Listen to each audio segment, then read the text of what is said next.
সুপ্রিয় দর্শক আসসালামু আলাইকুম। এটি হচ্ছে ক্যান্টনমেন্ট ময়নামতি সাবের বাজার, যেটা আসলে একটি গরু বাজার শুক্রবারে বসে থাকে। তো দেখেন আসলে কত সুন্দর শাহিওয়াল গরুগুলো, অর্থাৎ বাছুরগুলা। তো আমি যেই মালিক কিংবা ব্যাপারী ওনার সাথে কথা বললাম, তো উনি আসলে যতটুকু আমাকে জানালো যে বর্তমানে কিন্তু বাছুরের খুব চাহিদা আছে, আর এটি কিন্তু সবগুলাই শাহিওয়াল বাছুর। আপনারা দেখতে পাচ্ছেন ছোট বড় যদিও একগুচ্ছ আছে অনেকগুলা, তারপরে একটু বড় ২-৩টা আছে।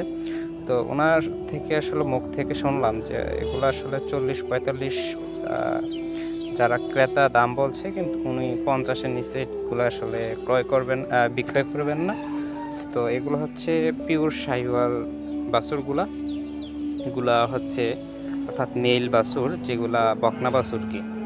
তো মূলত অনেক সুন্দর, সুন্দর বাছুর।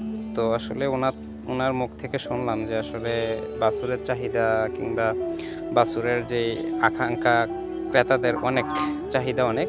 তো সবাই কিন্তু শাহিওয়ালের দিকে ঝুঁকে পড়েছে। আর শাহিওয়াল বাছুর কিন্তু বাজার মূল্য অনেক।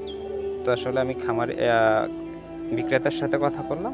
যদিও আসলে বাজারের শেষ মুহূর্তে উনাকে জিজ্ঞেস করা হলো যে আসলে কতগুলা বাছুর বিক্রি করা হয়েছে। তো উনি বলল যে অনেকগুলা বাছুর আসলে সেল দিয়েছে উনি। তো পাশাপাশি দেখেন বাছুরগুলো আসলে কতটা সুন্দর, কতটা নাদুস-নুদুস। তো কেউ যদি আসলে বাছুর কিনতে চান তাহলে কিন্তু ময়নামতি সাবের বাজার যেতে পারেন। তো এই জায়গায় কিন্তু আসলে বর্তমানে যেহেতু বাছুরের চাহিদা আর পর্যাপ্ত পরিমাণে বাছুর আছে। আর পাশাপাশি হচ্ছে অন্য গরুর আসলে ঈদের পরে চাহিদাটা খুবই কম। বাছুরের চাহিদা কিন্তু তুলনামূলকভাবে অনেক, অনেক বেশি।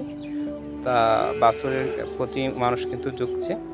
আর গাভী কিংবা ষাঁড় কিংবা বলদ গরু কিন্তু আসলে চাহিদা খুবই সীমিত। আর মূলত হচ্ছে বকনা কিংবা বাছুরের প্রতি মানুষের আগ্রহ তুমুল। আর এর মধ্যে হচ্ছে যদি শাহিওয়াল হয় তাহলে তো আর কথাই থাকে না। তো আমি বলব যারা আসলে আপনারা বাছুর নিতে চান, বাছুর গরু ক্রয় করতে চান, তারা কিন্তু আসলে বাজারটা হচ্ছে শুক্রবার।